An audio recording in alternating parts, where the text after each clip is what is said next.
यूनान में तारकीन वतन की कश्ती उलटने के हादसे में 10 पाकिस्तानी भी जाँ बहक, 12 लापता। डूबने वालों की तलाश में यूनानी फौज का search operation.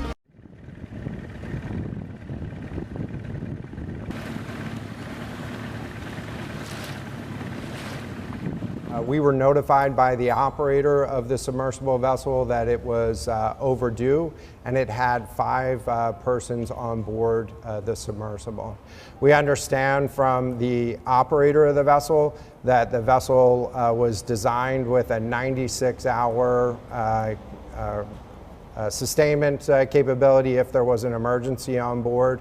And so we're using that time, making the best use of every moment of that time to locate the vessel. The location of the search is approximately 900 miles east of Cape Cod in a water depth of roughly 13,000 feet. It is a challenge to conduct a search in that remote area, but we are deploying all available assets to make sure that we can locate the craft and rescue the people on board.